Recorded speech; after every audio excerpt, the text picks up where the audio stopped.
ईद उल अजहा का दूसरा रोज सुन्नत-ए इब्राहिमी की पैरवी का सिलसिला आज भी जारी है। कसाईयों के नखरे अपनी जगह, जानवर गिराने के लिए मुंह मांगे दाम मांग रहे हैं। दूसरी जानिब आज भी मजेदार खाने पकेंगे। कल के मेहमान आज बनेंगे मेजबान, खाएंगे बिरयानी, बारबेक्यू, चटपटे पकवान। तफरीगाहों और सयाहती मुकामात पर रश लग गया। बच्चे बड़े सभी खूब इंजॉय कर रहे हैं।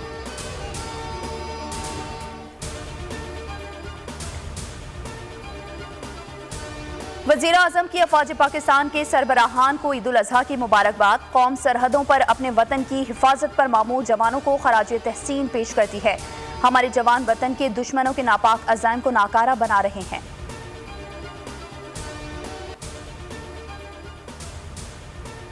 वज़ीर आज़म की सदर मुमलिकत और सियासी रहनुमाओं की ईद को मुबारकबाद। बिलावल भुट्टो, मौलाना फजल रहमान, चौधरी शुजात हुसैन और खालिद मकबूल सिद्दीकी से राबता। अलीम खान, खालिद मक्सी, अख्तर मेंगल, आफ्ताब शेरपाव और प्रोफेसर साजिद मीर को भी फ़ोन, नेक ख्वाहिशात का इजहार।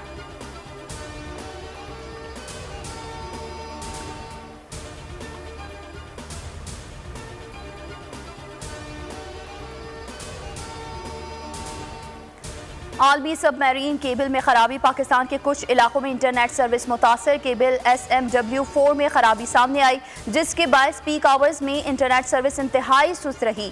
टीम्स फॉल्ट का तयन करके उसे दूर करने की कोशिश कर रही हैं।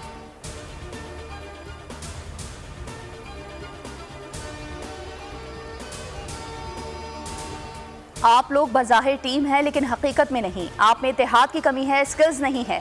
गैरी क्रिस्टन का पाकिस्तान टीम की नाक़िस कारकर्दगी पर नाराजगी का इजहार। कहा, किसी को नहीं पता कौन सा शॉट कब मारना है।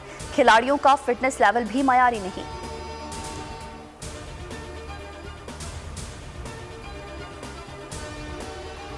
पाकिस्तान 2026 वर्ल्ड कप के क्वालिफायर खेलने से बच गया। कौमी टीम ने रैंकिंग की बुनियाद पर आइंदा T20 वर्ल्ड कप के लिए क्वालिफाई कर लिया। मेजबान के तौर पर भारत और श्रीलंका ने आइंदा T20 वर्ल्ड कप के लिए क्वालिफाई कर लिया।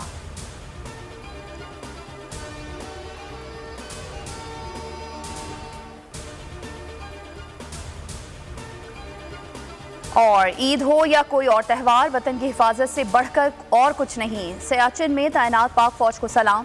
ये जवान 14,000 फीट से ज्यादा बुलंदी पर बर्फपोश पहाड़ों के दरमियान ईद मना रहे हैं।